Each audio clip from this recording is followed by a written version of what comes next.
रत्नागिरी जिल्ह्यातील नगरपालिका आणि नगरपंचायत निवडणुका पार पडल्या आणि त्यामध्ये युतीला घवघवीत यश मिळालं.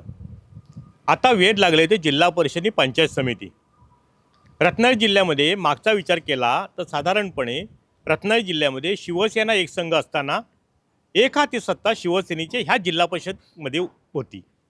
आता राजकारणातला काळाप्रमाणे राजकारण बदललं. शिवसेना दुभंगली, राष्ट्रवादी दुभंगली आणि भाजप मात्र आहे त्या परिस्थितीत आज आहे. जिल्ह्याचा विचार केला तर गेल्या जिल्हा परिषदमध्ये संख्याबळाचा विचार केला तर 39 एक संघ शिवसेना, 15 एक संघ राष्ट्रवादी काँग्रेस आणि एक काँग्रेस असं संख्याबळ होतं 55. आता त्यामध्ये एक वाढ झाली. एक नव्याने जिल्हा परिषद गट अस्तित्वात आला, तो म्हणजे शृंगारतळी. असे म्हणून आता 56 जिल्हा परिषद गटाची निवडणूक होणार आणि 112 पंचायत समितीच्या गणामध्ये निवडणूक होणार.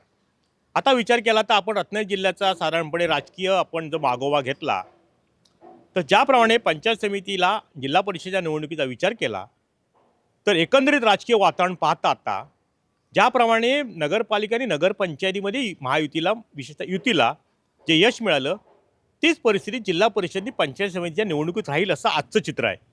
त्याचं कारण काय असं तुम्ही विचाराल. त्याचं कारण असं आहे की आता रत्नागिरी जिल्ह्यामध्ये शिवसेना हा क्रमांक 1चा पक्ष आहे. जरी 39 शिवसेनेमध्ये त्यावेळच्या एक संघ असलेल्या सदस्य होते, त्यापैकी बहुतांश सदस्यांनी पालकमंत्री उदय सामंतांच्या नेतृत्वाखाली शिवसेनेत प्रवेश केला आहे. तर राष्ट्रवादी काँग्रेसमधले काही सदस्यसुद्धा या पक्षात त्या पक्षात असे गेलेले आहेत.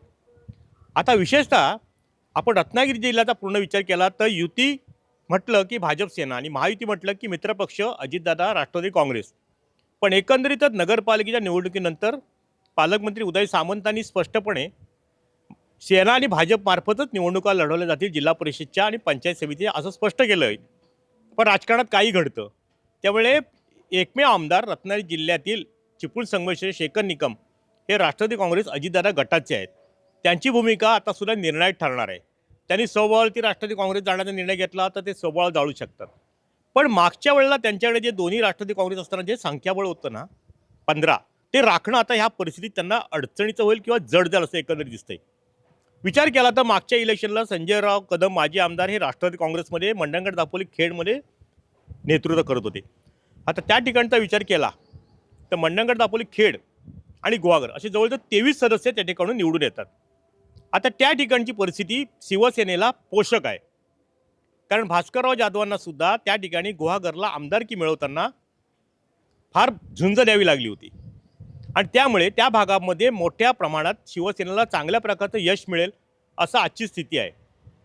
आता खेडमधला विचार केला तर राष्ट्रवादी काँग्रेस अजितदादा गटाचे अजय बिरवटकर म्हणजे खासदार सुनील तटकरे यांचे मेहुणे हे भडगाव जिल्हा परिषद गटाकरता आता इच्छुक आहेत.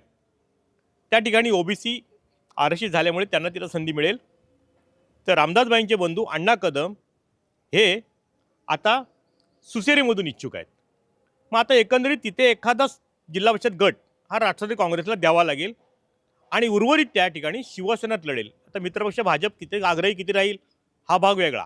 पण एकंदरीत विचार केला तर भाजपचं ह्या जिल्हा परिषदेमध्ये पूर्वीच्या सभागृहात एकही सदस्य नव्हता.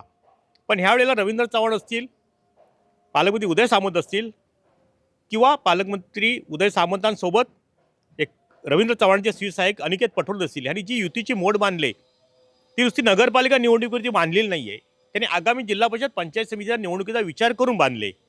त्यामुळे ह्या निवडणुकीत भाजप आणि सेना युती होईल आणि सेनेच्या पदरात काही जागा पडतील, त्यातल्या काही निवडूनही येतील. जो आज जिल्हा परिषदमध्ये भाजपचा भोपळा आहे तो भोपळा फुटेल आणि काही 2-4 सदस्य जिल्हा परिषदेमध्ये भाजपचे निवडून येतील. याकरता युतीची मागणी ही आग्रही भाजपकडून राहणार आहे. त्यामुळे एकंदरीत सारासार विचार केला तर दुसऱ्या बाजूला महाविकास आघाडीचा विचार केला तर आता ही कमान सगळी आमदार भास्करराव जाधव यांच्याकडे उद्धव ठाकरे सेनेची कमान त्यांना सांभाळावी लागणार आहे.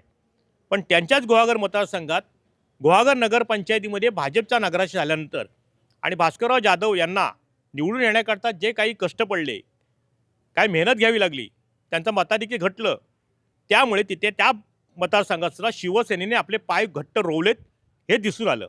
त्यामुळे तिथे सुद्धा आता उद्धव ठाकरे सेनेला त्याचबरोबर त्यांचे सुपुत्र त्या ठिकाणचे जिल्हाध्यक्ष माजी जिल्हा परिषद अध्यक्ष विक्रांत जाधव हे सुद्धा त्याच मतदारसंघात निवडणूक लढवणार आहेत, जी गुहागरमध्ये. त्यामुळे आता येत्या काळामध्ये रत्नागिरीमधली कमान माजी आमदार बाळ मानेंना सांभाळावी लागणार आहे. पण सारासार विचार केला तर एकंदरीतच रत्नागिरी जिल्हा परिषदच्या आगामी निवडणुकीच्या दृष्टीने तर युती सहजपणे रत्नागिरी नगरपालिकेमध्ये सत्तेवर येईल. वेळप्रसंगी शिवसेनासुद्धा एखादी सत्तेवर येण्याची लक्षणं आहेत, तेवढे संख्याबळ ते गाठतील. कारण 55 सदस्य, एक वाढला 56, म्हणजे 28 पाहिजेत, 29 हवेत. जवळजवळ 23 मंडणगड, दापोली, खेड आणि गुहागरमध्ये 23 सदस्य आहेत. त्या ठिकाणी जवळजवळ 20च्या आसपास शिवसेनेचे सदस्य येतील असा दावा काही मिनिटापूर्वी माजी आमदार आणि सेनेचे नेते संजय कदम यांनी केला आहे. रत्नागिरी चिपळूण संघर्ष मतदारसंघा केला विचार केला तर पालकमंत्री स्वतः त्या ठिकाणी आहेत, त्यामुळे तिथे सुद्धा युतीलाच भक्कम पाठबळ मिळेल. लांजा राजापूरमध्ये भैया सामंत स्वतः आहेत, त्या ठिकाणी सुद्धा सेनेला आणि भाजपला चांगल्या प्रकारचं यश मिळेल.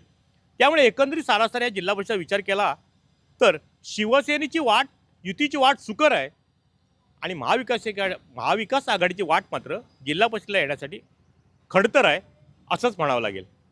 टाइम डिजिटल करता किशोर मोरेसह शुभम पवार, रत्नागिरी. टाइम्स डिजिटलला लाईक करा, शेअर करा, सबस्क्राईब करा आणि बेल आयकॉन दाबायला विसरू नका. Times digital.